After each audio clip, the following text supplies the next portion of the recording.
hope you all are good. Today we start 5 August account classes, class 12, chapter number 5 and question number 40. Okay, in your book 5.72. Question number 40 है, वो थोड़ा differ था because of last question जो मैंने कराया था आपका question number 33, उसमें हमने जनरल एंट्रीज की थी.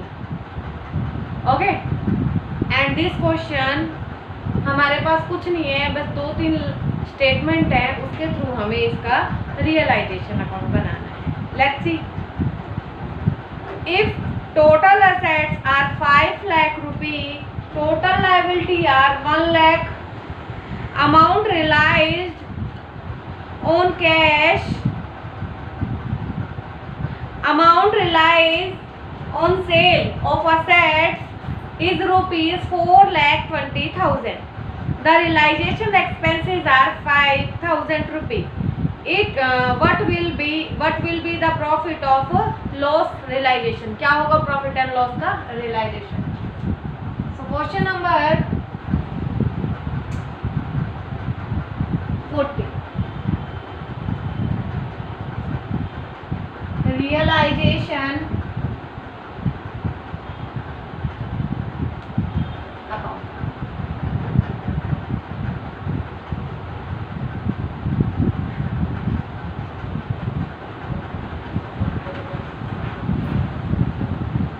Debit side, credit side.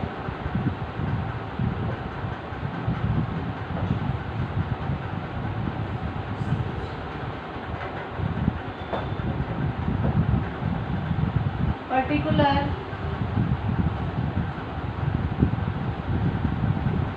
Amount, particular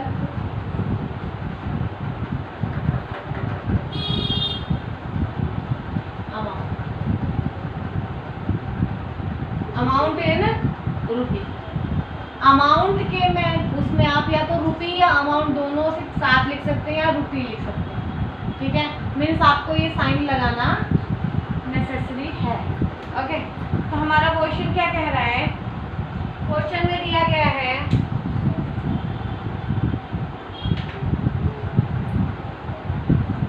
if the total assets are 5 lakh, है ना.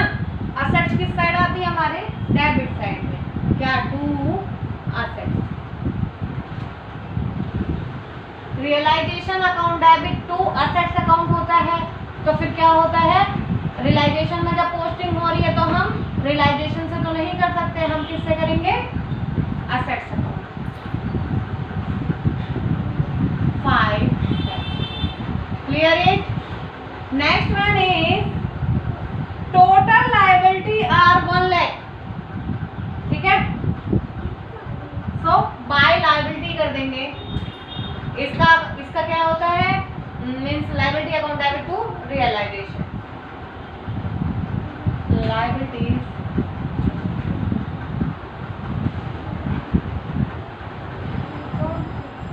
$1 lakh. Clear it? Next one is, अब देखिए इसमें कह रहा है असेट्स रियलाइज. असेट्स रियलाइज जो हम कैलकुलेशन करते थे, हमारे पास बैलेंस शीट या अदर दिए होते थे तो हम उसमें से कैलकुलेशन करते थे. अब वो कैलकुलेशन नहीं करेंगे, अब हमारे पास डायरेक्टली अमाउंट दिया हुआ है और हम उसके थ्रू करेंगे. क्या होगा? असेट्स की वैल्यू रियलाइज हुई है 4,20,000, तो क्या लिखेंगे? By bank account. बैंक लिख के, क्योंकि जो एग्जामिनर है उसे पता होना चाहिए कि आपने बैंक किसके लिए लिखा है. लिख दो realized assets. Realized assets. Clear this topic? यहाँ क्या लिखेंगे? अमाउंट 4,20,000. हमें इस चीज से कोई मतलब नहीं है कि असेट टोटल थी कितनी, 4 लाख थी. हमें यहाँ पे कोई प्रॉफिट एंड लॉस नहीं निकालना है. हमें ये पता है हमारी चीज इतने में गई है, वो चीज हमें दिखानी. Next one is to bank. Bank की मीन्स लायबिलिटी पेड की गई है. लिख दो लायबिलिटी पे, ठीक है, कितने से 1 लाख रुपीज। ऐसा कुछ आपके क्वेश्चन में कहा नहीं गया है कि कितने से मीन्स लायबिलिटी पे हुई है, बट जब हमने बताया था आपको स्टार्टिंग में ही कि जब कभी क्वेश्चन में ना कहा गया हो कि लायबिलिटीज के साथ क्या डीलिंग होगी, तो हम अज्यूम कर लेंगे कि जितनी भी लायबिलिटी थी उसको हमने पे कर दिया होगा। तो लायबिलिटी पे कर दी हमने, 1 लाख की थी, फुल अमाउंट से हमने पे कर दिया। क्लियर है?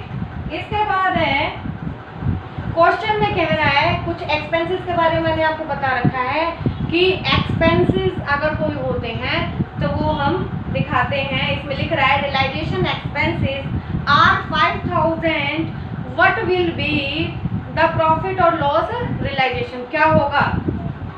तो टू बैंक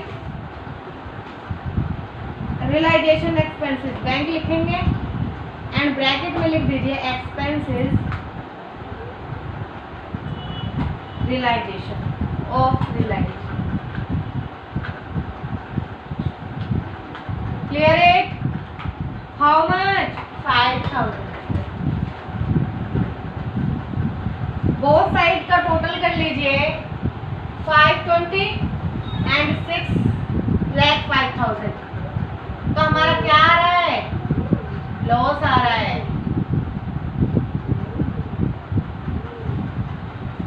क्योंकि यहाँ पे कितना आ रहा है? 5,20,000। लॉस कितने का आ रहा है? बाय कैपिटल में डाल देंगे इसको, कैपिटल अकाउंट।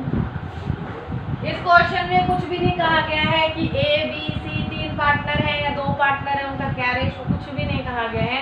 इसलिए हम बाय कैपिटल करके इनके अकाउंट में दिखा देंगे लॉस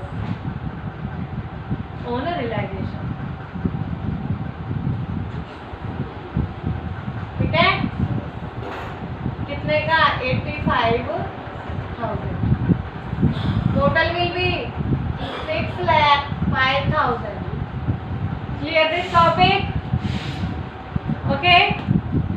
इस क्वेश्चन के बाद ऐसा कुछ नहीं है इस चैप्टर में, ये लास्ट ही टॉपिक था। मैं देखूंगी अगर कोई इंपॉर्टेंट क्वेश्चन मुझे मिल जाता है सीबीएसई का तो मैं कराऊंगी, अदरवाइज हम आपकी नेक्स्ट बुक स्टार्ट करेंगे। Okay, so I don't think so आपको इस क्वेश्चन में कोई प्रॉब्लम होगी। So please solve the complete chapter. Okay, इसके बाद एक चीज और रहती है हमारे चैप्टर्स में, वो है हमारी कि मीन्स जनरल एंट्रीज के क्वेश्चन है। अब ये बुक आपकी पार्टनरशिप वाली क्लियर हो चुकी है, जिसमें पार्टनरशिप के सारे means death, retirement, means admission, death, retirement, अब डिसोल्यूशन ऑफ पार्टनरशिप मीन्स यहाँ पे क्लोज हो गई पार्टनरशिप की। अब जो नेक्स्ट बुक आएगी वो आएगी हमारी कंपनी अकाउंट की। Okay, so students please solve the question all the chapters. Okay, thank you so much.